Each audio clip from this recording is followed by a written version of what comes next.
Hello and welcome to this film about GC or gas chromatography, and it's the last of the films that I'm going to talk about chromatographic techniques in.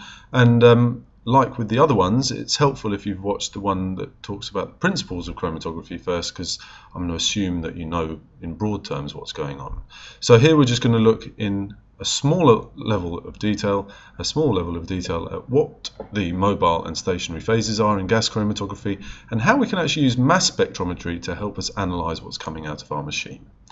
Okay, so first of all, what is gas chromatography? Well, in a lot of ways it's like all the other types of chromatography we've seen before, because here we've got a column.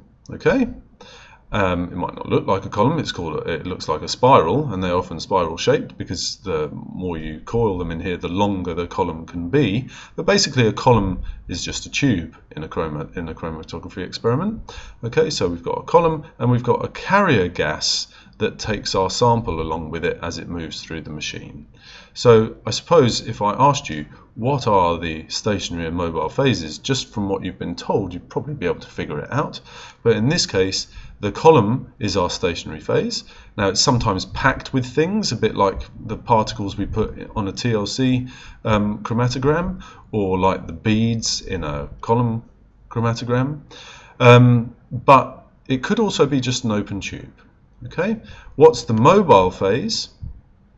Well, it's this carrier gas, right? It's the thing that's moving past the stationary phase and taking parts of the mixture with it.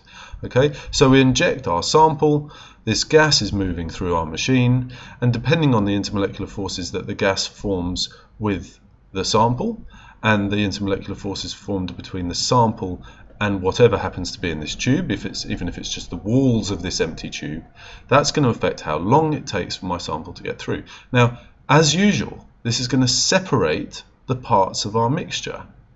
So in other words, if I've got a mixture of different substances in my sample, they're all going to get to this mass spectrometer at different times. So my mass spectrometer should be getting pure samples of substances coming through.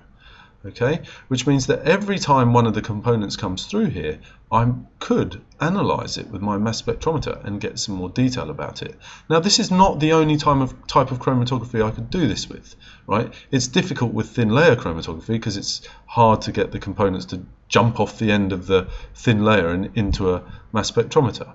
Okay, but if you're doing it with HPLC, then you can just pump your liquid straight into the mass spectrometer and carry out a mass spectrum of it.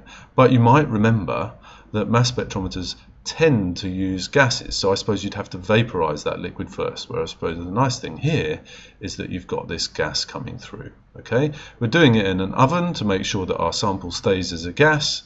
Okay, and as usual, the temperature, the length of the column that we use, what we put in it, what gas we use as our mobile phase, they're all really important when it comes to the retention time. So the retention time here is just like the retention time was in HPLC. It's a measure of how long the components take to get through our mixture. Just moved on slides there, but basically it's just like before. The retention time is like a fingerprint of our particular substance, so long as the conditions have stayed the same. So if I've got two machines that use exactly the same length column, the exact same carrier gas, the exact same temperature in the oven, then the retention time of my substance should be the same no matter which machine I use it in. Okay, so hopefully you've got a rough idea there of how we construct the mobile and stationary phases in gas chromatography, and also how we can use mass spectrometry to get a bit more of a better idea about what's actually coming out of our machine if we've separated a mixture. As usual, any questions or comments, please feel free to come and see me or to post a comment on YouTube.